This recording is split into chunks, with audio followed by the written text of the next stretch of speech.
Thank you. We are now recording. So let this be the official hello and welcome to everyone. Thank you for joining us today for this IWCA Connects. It's a particularly exciting IWCA Connects, and I have to say a thank you is owed to IWCA Brazil, who first introduced us to Paula at the International Coffee Week last November. So Connect, Empower, and Advance happens in many, many different ways. So with that, let's go ahead and get started. For those of you who may be new to IWCA, we are a global network of now 25 countries. I'd like to officially again welcome IWCA Myanmar, who joined us this year. Each of the 25 countries shown on the map represents a group of individuals who have come together to ensure that the call to action of empowerment is heard in their country, and how that plays out, whether it is a call to action to increase access to training or financial literacy, or to achieve community impact to make it possible for children in rural communities to go to school. The call to action is unique to each country, and how that is managed is unique to each country. But what we all share through the IWCA Global Network is the mission of the IWCA: to empower women in the international coffee community to achieve meaningful and sustainable lives, and to encourage and recognize the participation of women in all aspects of the coffee industry. And especially now, I think it's important to make sure to be clear the values of the IWCA. We want to make sure to be clear that the global organization, as a network of 25 countries, all denounce any acts of racial injustice and stand in solidarity with Black communities. We also know that we need to do more. Our focus on empowerment, specifically is women's empowerment, can give us a platform to help empower and uplift other communities who are disempowered, and we are committed to do that. You can read more about our statement as well as our commitment to improve at the link provided below. Again, as I mentioned, the recording from today will be available on the IWCA YouTube channel. For those who may also be getting to know the IWCA, as a global network united by our mission, together we achieve three main things: leadership development, strategic partnership, and amplified market visibility. And if you're interested to know what that means in terms of programs or in getting to know each of the IWCA chapters, I've highlighted here just a few resources that are all publicly available.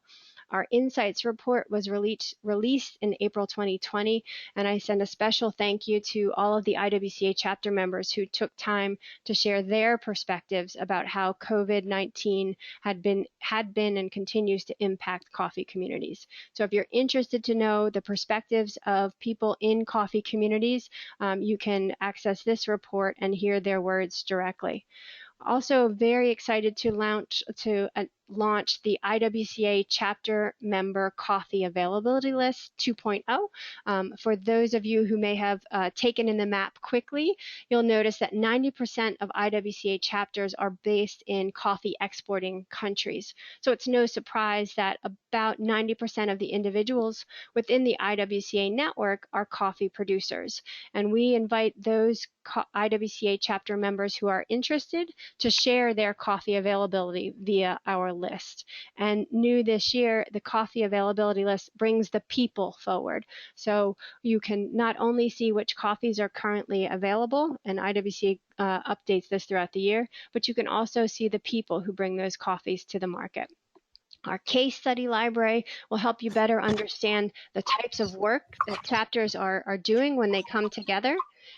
And excuse me, I hear a little bit of feedback, so let me just go ahead and find out how we can mute that. If you have not already, please make sure to mute yourself. We expect many people to be on the line today. Thank you so very much.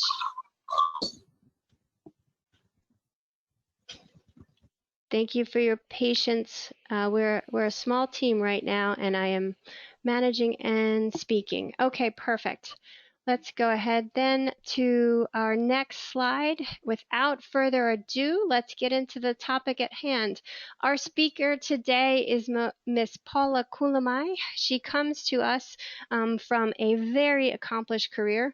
Paula started her career in the coffee business in the early 1990s at Fair Trade Original, an alternative trade organization. More than 20 years later, Paula has worked for Simone Lévelt, a Dutch roaster and retailer, as manager of coffee procurement and as head of category management. At present, she works as a senior expert coffee and tea for PUM Netherlands. PUM Netherlands Senior Expert is an organization committed to the sustainable development of small and medium-sized enterprises in developing countries and emerging markets. In coffee business, Paula has been committed to sustainable coffee, fair trade and organic, and to gender equality in coffee communities. In her presentation today, she'll focus on the complexity of marketing women's coffee in the Dutch and Belgian market. And I'd like to add too that this is based on Paula's own experience. It's not an academic study, but she's kind enough to share her lessons learned in her experience. Paula, if you'll just grant me the patience again, I need to just find you in our list to officially make you the presenter. Okay, I'm waiting for it. Thank you. And I will share, I had the pleasure of getting to know Paula in Brazil during the International Coffee Week. And I can also attest to her wonderful personality and great sense of humor. So Paula, I am especially excited to have you with us today. And to those who are now joining us, we're numbering just about 24 in total. I thank you for the patience you granted me. If you could just grant that to Paula as she pulls up her screen. And we'll begin our presentation. Again, Paula, as you get ready, I'll remind everyone, especially those who may just be joining, we are recording this and it will be available on the IWCA YouTube channel. Please mute yourself if you have not already. And then also, as the presentation proceeds, please feel free to type your questions in the chat. I'll be actively monitoring, and then we will have time for questions at the end. So without further ado, Paula, I give the floor to you. Okay, Callum, thank you very much. And thank you also for your kind introduction. I hope I will not disappoint the attendees with the promise that you made. Anyway, welcome all. Good morning, good afternoon, good evening, wherever you are. It is an honor and a pleasure to have you with us today. And especially in these hard times, I hope that everybody is safe and healthy. Today, I would like to share my experience with you with marketing women's coffee. And I do this from the roaster retailer's perspective, because that is my expertise and especially in the Dutch and the Belgian market. The last couple of years, there have been and Callum also mentioned that the main members of the IWCA are producers, growers in origin. So the perspective from the market, from the roasters and retailers, is actually lacking in this whole issue on gender diversity in the coffee sector. And that is also what we see the last couple of years in the publications, in the communications, and the research reports that are published on gender diversity in the coffee sector. These are all from the perspective of the production part of the supply chain. These publications clearly point out the urgency of gender equality and in order to create a sustainable coffee industry. Few reports focus on the perception of women's coffee from the point of view of the consumer.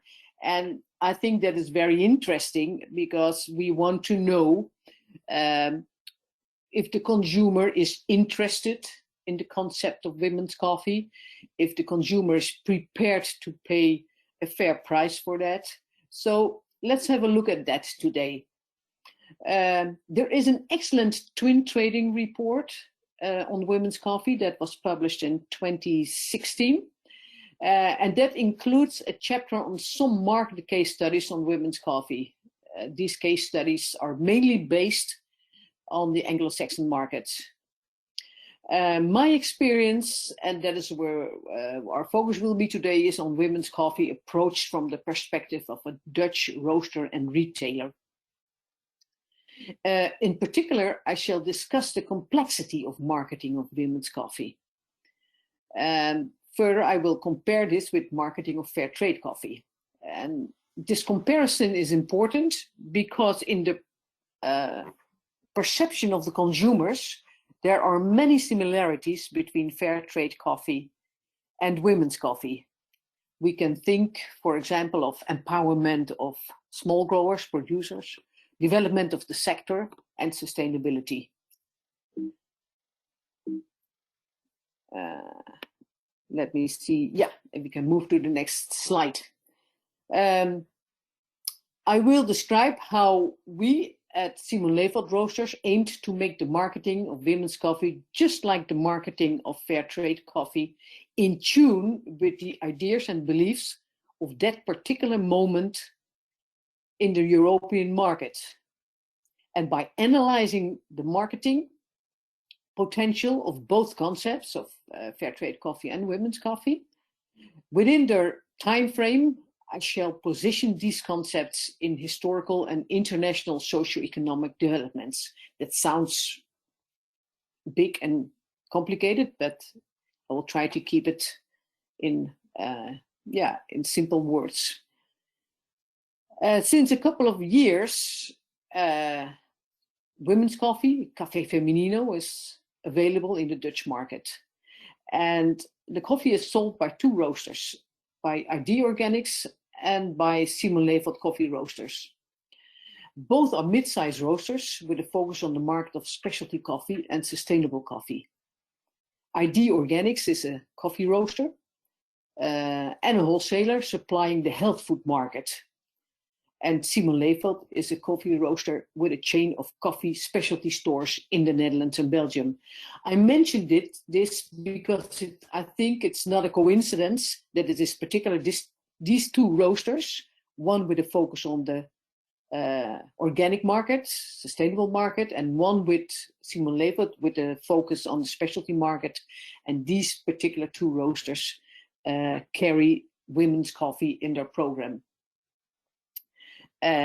This is a picture of the inside, the interior of one of our coffee and tea specialty stores in Amsterdam. In order for a roaster retailer to start introducing women's coffee in its program, two important aspects need to be covered. First of all, we need to know if we have a potential market for this coffee. And if consumer awareness is lacking, we need to explore strategies to create a market for women's coffee. The second aspect is a pure practical condition, but still important. We need to cover the logistic part. So that means spot availability is needed, especially for small roasters or mid-sized roasters like Simon Lévelt. Although we have the objective to buy and ship coffee directly from origin, the so-called direct trade, in the case of women's coffee, with a limited market forecast, it makes no sense to buy and import full container load directly from origin. So availability of small volumes through coffee traders is required, and that is also an important aspect. This is the way that we sell our coffees in our stores. We have 45 stores in the Netherlands and in Belgium. We sell the coffees directly from the silo. But let us have a more detailed look at our market expectation. It was in 2015 that we thought it would be the right time to launch women's coffee in the Dutch and Belgian market. Why particularly in that year? That was because the peak of the economic crisis was behind us and consumer confidence would make the market more accessible for novelties. Especially novelties like women's coffee As in those days, gender equality in the public sector had been a hot issue since many years. The concept of women's coffee, coffee produced by women and sold in the market with the objective to empower women producers, was quite new in the Dutch coffee market, so a novelty. Therefore, we needed to explore the market potential and find out what would be the best marketing strategy for this coffee. Marketers know that it is important to align communication with the trends in the market. We need to work with a message that catches the prevailing zeitgeist, the spirit of time. And that is necessary to be successful. Gender diversity scored highly on the international social agenda. Following the second feminist movement in the 1970s, social organizations and political institutions have developed and introduced many plans and policies and programs emphasizing the priority of gender diversity in social and business sectors. And although when we started with women's coffee, the results of this gender policy was not yet on a satisfactory level. We noticed that there had hardly been any change of the balance in decision-making positions. In spite of low progress and restraint in changing traditional gender positions in general, we were still optimistic because we saw a lot of gender initiatives in the coffee sector. And we expected also that the mindset of consumers was ready for the concept of women's coffee. It is certainly helpful when gender equality is in the picture of many social and political institutions, but marketing women's coffee is something different than launching social programs to increase the quota of women in politics and management positions. And this we learned the hard way with the marketing of fair trade coffee. We as a roaster, Simon Lévelt, in the early 1980s, we were one of the front runners in the fair trade and the organic market. And as such, there are some lessons that we learned.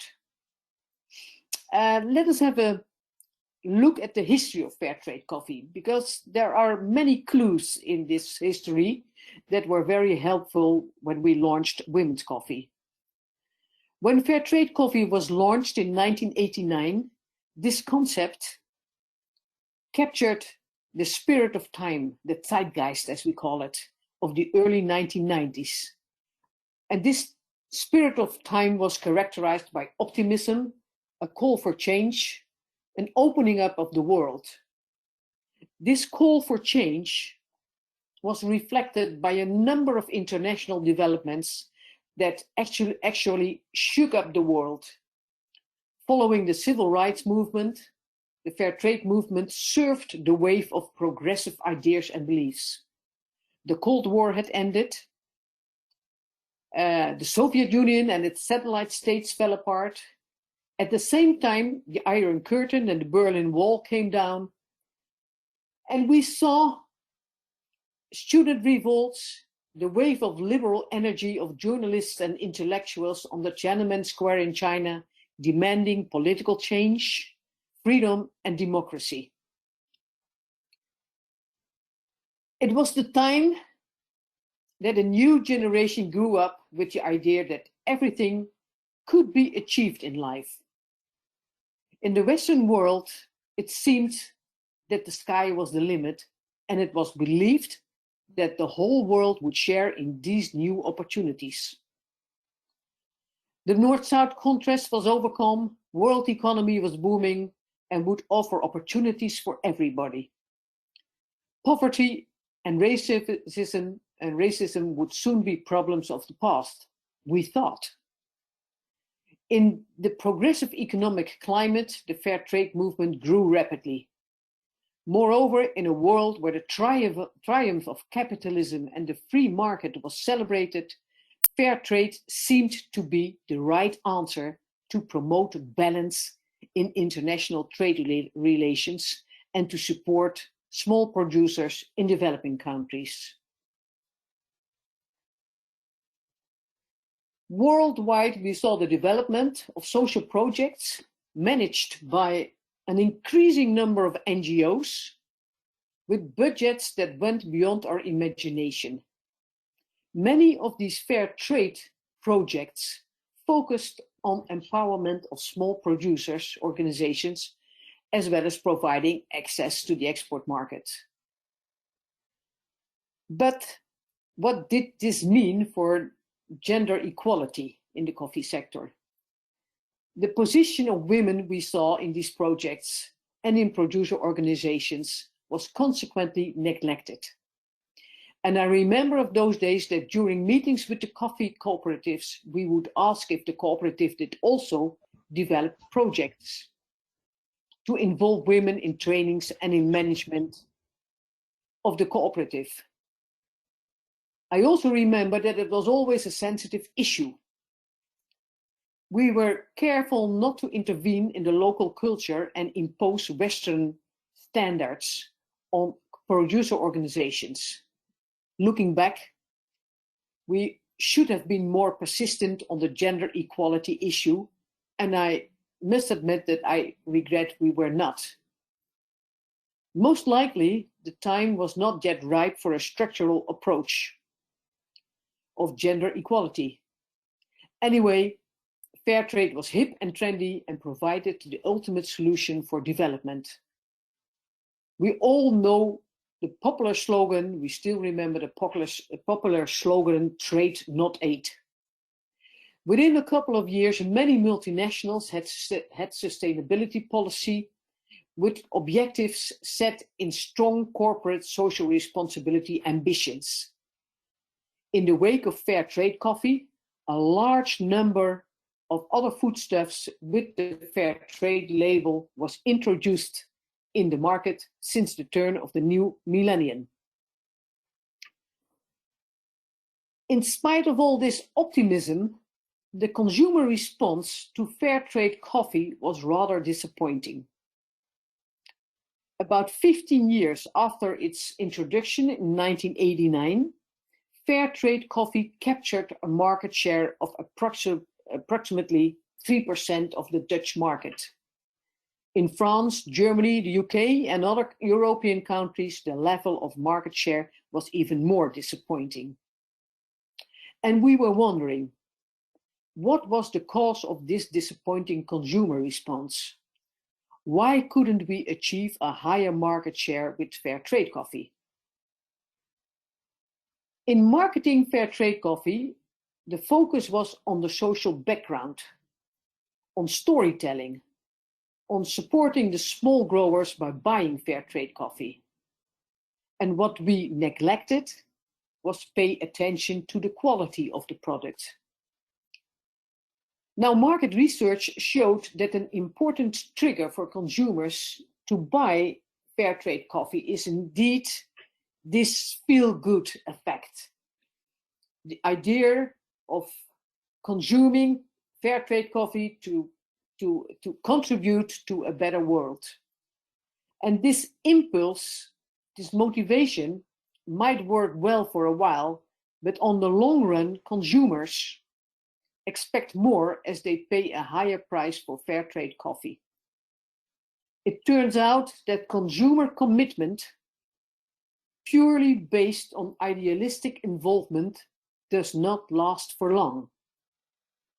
Market research also showed that the fair trade certification was not sufficient to achieve a greater scale. The extra value that consumers expected was first of all a better quality of coffee. Also important are sustainability, transparency, and success stories of producer organizations. The latter means that the producer organization successfully operates on the long term and in a wider context. The context of international goals, as described in the Sustainable Development Goals of the United Nations, provided an excellent framework. To meet this consumer expectation, we started to work with producer organizations on quality improvement and conversion to organic coffee. Additionally, our marketing department focused on successful origin stories in its communication through social media and linked these stories to international hot issues. In the meantime, next to fair trade, numerous certifications were launched in the market. UTZ certified, Rainforest Alliance certification, bird-friendly certification, etc. All these certifications more or less covered similar sustainable guidelines. The result was that consumers got rather confused with all these codes of conduct. And not only consumers, but also producers.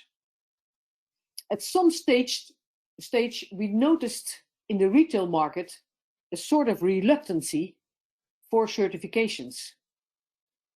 As mentioned before, in the perception of consumers, there are many similarities between fair trade coffee and women's coffee. Therefore, the lessons learned from the marketing of fair trade coffee is valuable knowledge when launching women's coffee. And consequently, we set the criteria that are important to market women's coffee. First of all, women's coffee must have an outstanding quality. That was exactly the thing that we neglected with the introduction of fair trade coffee. Women's coffee needs to be positioned in the market as a specialty. Yeah. And secondly, it must be a sustainable coffee, preferably organic coffee. The story of the producer organization should contain aspects that score highly on the international social and sustainable agenda, like issues like living wages, fair trade, water management, biodiversity. And further, it was clear to us that another certification was not required. With this knowledge, we started buying and roasting the women's coffee from the Indonesian cooperative Ketiara. We visited the cooperative in 2016, and following that visit, we started to introduce the coffee in our market. The Ketiara cooperative is founded and managed by chairwoman Rama.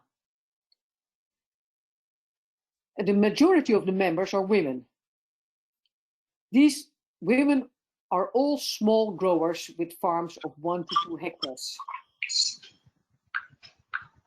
As it is the policy of Ketiara to promote women in coffee business, the cooperative organizes agronomist trainings for the women, health trainings, and financial support for the small growers, for the women. As a member of the cooperative, these women have access to financial services. Other cooperatives producing women's coffee have similar programs. However, there's one remarkable condition that makes the women's coffee of Ketiara special. The Ketiara cooperative is located in Aceh. Aceh is a department on the island of Sumatra. And in this part of Sumatra, the Sharia law is in force. Therefore, the strong gender policy of the Ketiara cooperative is certainly exceptional and admirable. The cooperative Ketiara produces high-end quality coffee, the so-called Gayo coffee from Sumatra. So it was quite easy to launch this coffee as a top specialty. The women's coffee of Ketiara fulfilled all the earlier mentioned criteria. The coffee has a high cup score. The coffee is organic as well as fair trade. And the story of a woman-founded and managed cooperative with a strong gender policy in the Sharia area is an extremely exceptional subject within the context of the position of women in Muslim culture. All the elements were present to successfully launch the women's coffee of Ketiara. We started with a small micro lot in 2016, followed by a full container in 2017, and by 2 full containers of 20 metric tons each in 2018.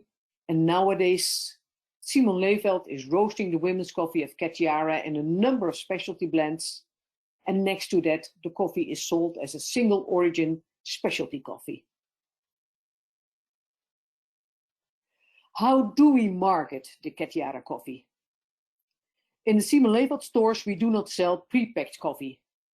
The coffee that we sell comes from the silo and is freshly grinded. As we see here on this slide. Is the slide? Yeah, it is showing. In the market, when we were looking for examples, we came across some roasters with beautiful, specially designed packaging for women's coffee. But selling our coffee directly out of the silo in our shops, we do not have the possibility to communicate women's coffee with specific packaging. Therefore, we focused on communication via other, more appropriate communication platforms, in particular the social media.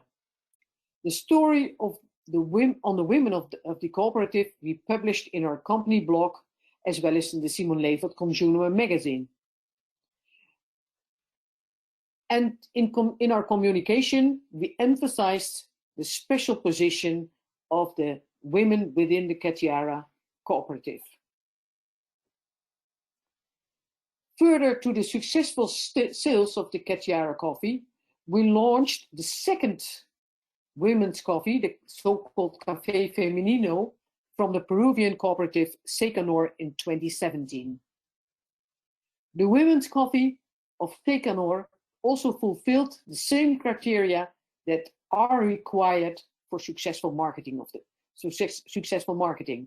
The coffee is positioned as a high-end specialty, and the coffee is organic as well as fair trade.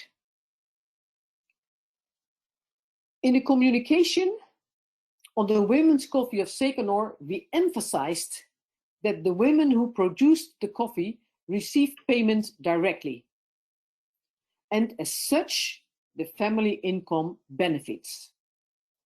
In communicating this condition, we referred to the debate on living wages, and we linked this to the Sustainable Development Goal of poverty reduction. Promotion on the women's coffee of Secanor was also communicated via social media. And we found out that that is a platform where we can really communicate in detail on the program of the cooperatives. Anyway, it seemed to be very successful. And analyzing the successful marketing and sales of both the coffee of Ketiara as well as the Peruvian Café Femenino of Secanor, we can conclude that the consumers bought the coffee in the first place because it was positioned as a high-end quality, a specialty coffee. Secondly, because it is sustainable coffee, it is organic as well as fair trade. And in the communication, the story of the small growers of the women is placed in a wider context. In order to trigger the consumer awareness and to inspire the consumer to act, we linked the stories to national and international debates and issues. Now, marketing of women's coffee is complicated. We need to create an image of women that is very different than the traditional representation of the female gender role. For that reason, we should not market women's coffee as is shown on this huge billboard that I came across in Chanchamayo, Peru. Without doubt, this local roaster has the best intentions and is probably looking for a strong and sexy image to market women's coffee. However, by promoting the coffee with this traditional blonde and sexy image, the roaster missed the clue of women's coffee. The true impact of women in the coffee community goes beyond traditional images of women picking coffee cherries and brewing coffee. Empowering women in coffee production has been an important contribution to creating a sustainable and healthy coffee sector.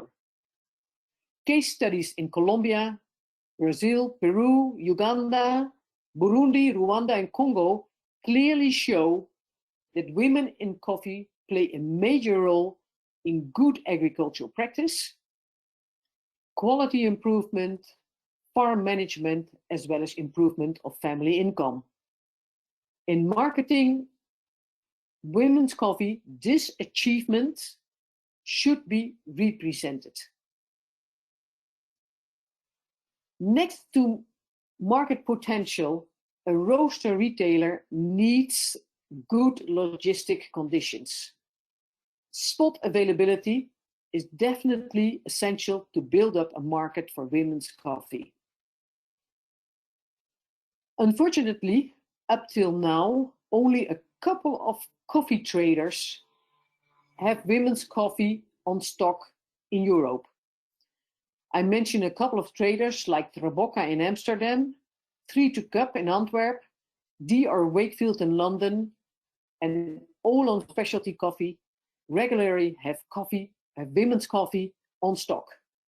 It is good to mention here that Olam in particular has promoted and supported women's coffee since a couple of years. Partnership in the coffee supply chain is needed in order to share the stories of women growers. Intensive cooperation within the supply chain to secure availability and to promote women's coffee is absolutely necessary. This means teaming up of producers, traders, and roasters. As long as women's coffee is not yet widely available, it will be extremely difficult to build up a steady market.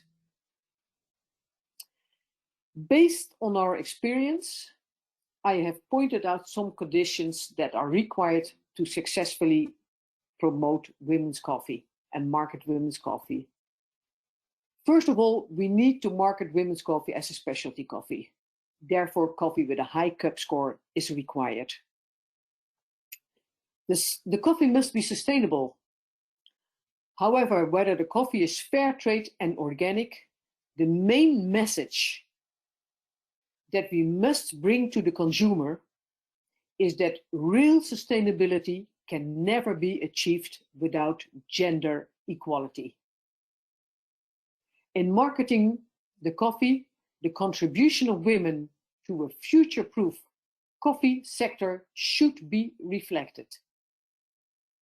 In order to capture consumer awareness, the market communication must be in line with international and social trends. The stories of women and their communities form part of a wider context of work on gender diversity.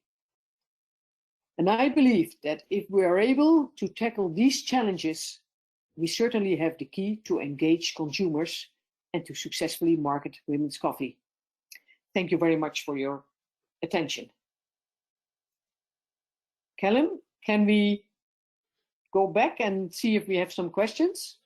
Thank you, Paula. Yes, I appreciate it. We already have 2 questions that have come in from the chat. And at this time, I'd like to invite everyone, if you could please keep your microphones muted and then go ahead and type in your questions. Just go ahead and look for that little thought bubble in the GoToMeeting GoToMeeting panel. The first question, Paula, I will give to you. And then if in the meantime, you could just go ahead and make me presenter again, that would be wonderful. Okay.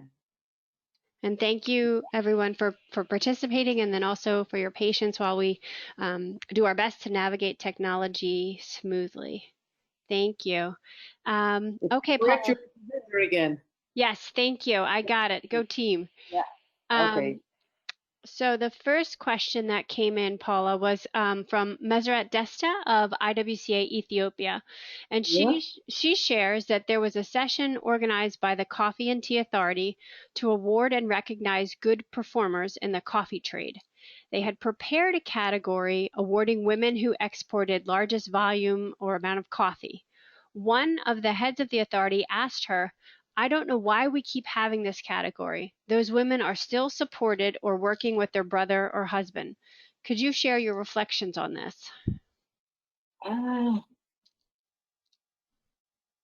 I'm not sure if I understand the question. What is the they had prepared a category As I understand it, and these women are still supported or working with their brother or husband. yes, why would we need to have a special category? I'm not sure about this, but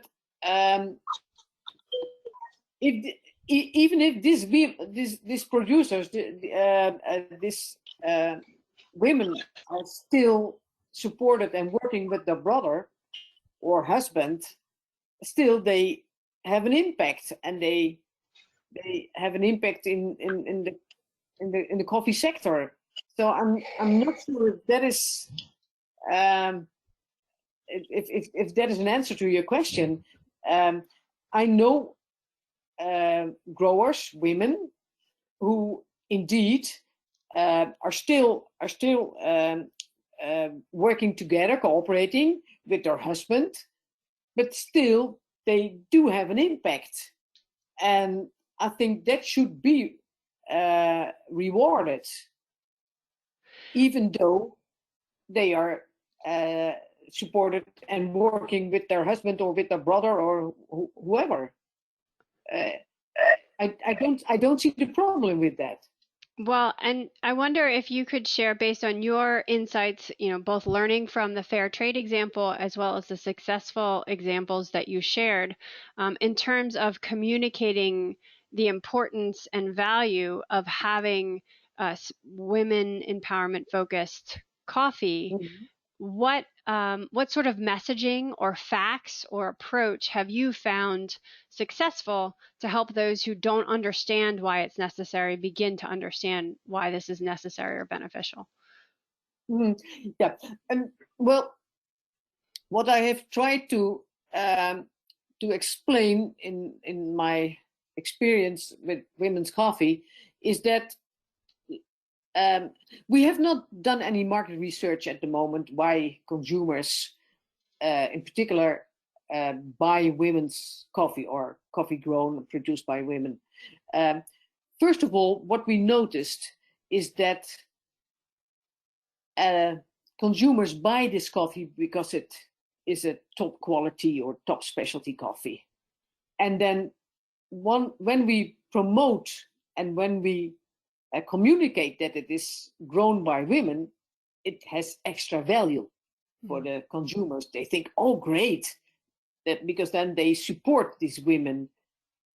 And what we try to do in our promotion and all the stories on our blog and in our magazines is motivate consumers to buy the coffee, because we say, well, if you buy this coffee, you support the women growers, you support the empowerment of women.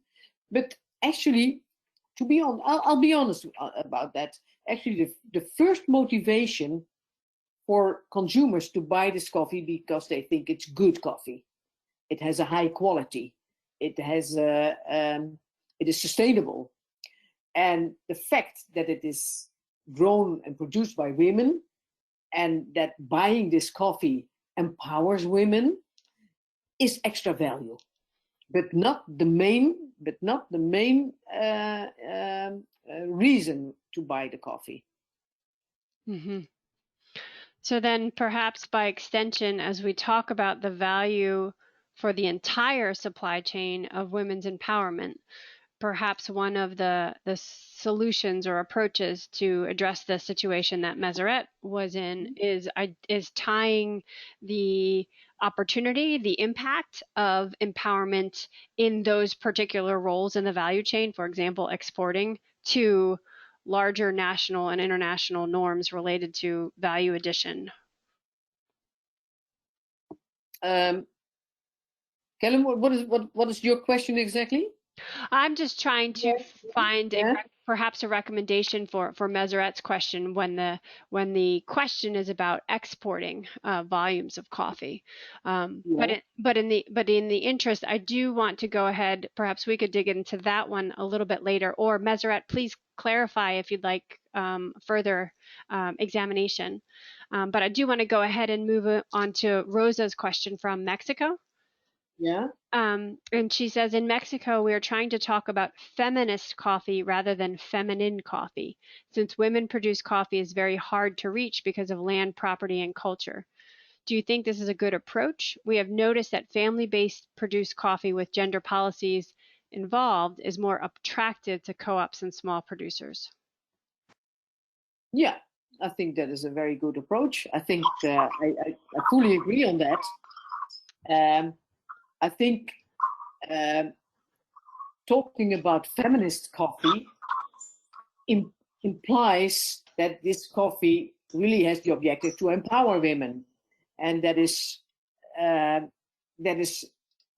has more value than just feminine coffee or women's coffee.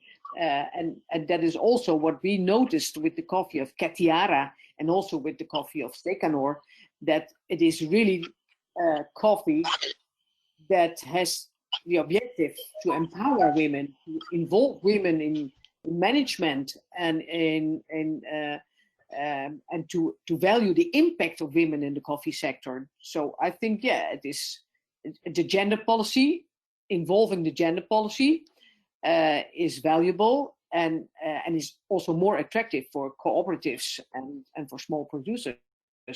Yeah, Rosa, I do agree on that. Thank you. Did anyone else have any questions that they'd like to share?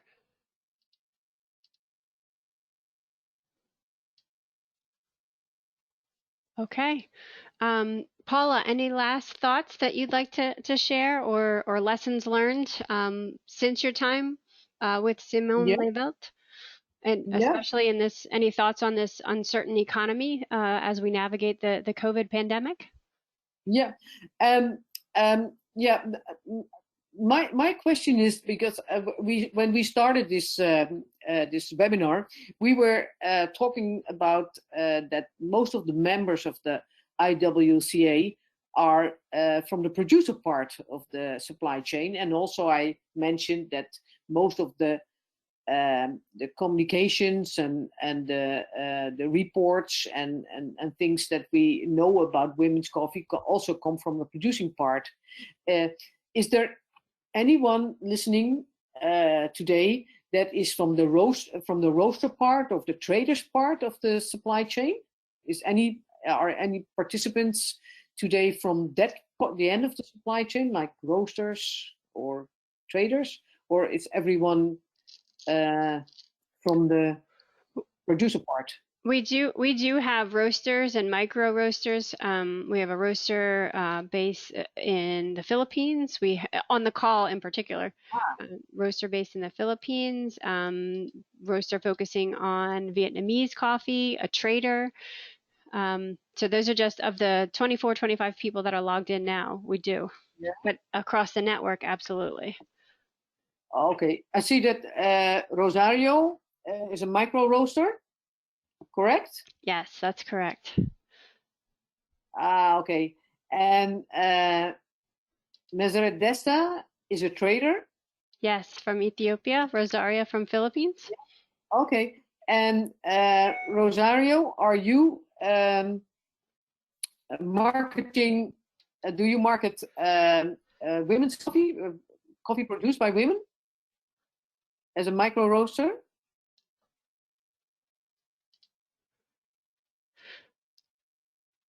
They're more micro roaster. Yeah. Rosario says we will launch a collection. Yeah. And our experience that I shared today with you, will that help you to market the launch a collection of women's coffee? And as is often the case, Rosario beat you to the punch. Yeah. Okay, Rosanna, thank you. We're a network of innovators. Okay. Yeah. Okay. Thank you, Rosario. And Paula, I also want to thank you. While others may go ahead and chime in and share any questions, I do want to encourage everyone. Jimena was so kind to share a survey link to a survey. So just above An's comment that she represents a micro roaster, Jimena shared a survey. And if you could be so kind after we wrap up to just share your thoughts, it will help us tailor our content in our additional IWCA Connects series planned for the remainder of the year and heading into next year. So Paula, any last thoughts? No, I thought that I want to thank everybody for joining us today. I hope, there I see a question of Pachita Juan. I am a producer and exporter. Are all the coffees Arabicas? Yes, the coffees that we launched in our market were all top Arabicas with a high quality. And well, anyway, thank you all for joining us today. I hope it was a valuable presentation to you, and that it was valuable for you. And well, I hope everybody is safe and healthy. Stay safe and stay healthy. It's hard times also for producers, but also on this side of the world. So I wish everybody the best. Thank you. And then Paula, just one last question. What have you seen any interest in the markets you're familiar with fine Robustas? Yeah, I see that as well. At the moment, I'm involved in a project from high quality Robustas from Flores, Indonesia. And we use these fine Robustas. We use these in blends that we roast and supply to a couple of clients here in the Netherlands, to the Ministry of Infrastructure, as a matter of fact. So I do see a growing market for top quality Robustas as well. We do have that. Wonderful, thank you. And then if I could just shoehorn one more question in. Did you, Rosa shared from IWCA Mexico. Yeah, Josiane from Brazil is involved as well. Hello to everybody. And then Paula, could you just share in response to Rosa's question, based on your experience, the two examples that you shared, were there any negative feedback or, challenges that you experienced or lessons learned that you could share? Well, not really negative, not really negative things, but some clients, consumers, they say, what does it matter if the coffee is grown by women or by men? It is still the same coffee. And so what we try to explain is, no, it's not the same. It's not the same coffee. Women's coffee really contributes to a healthy coffee sector.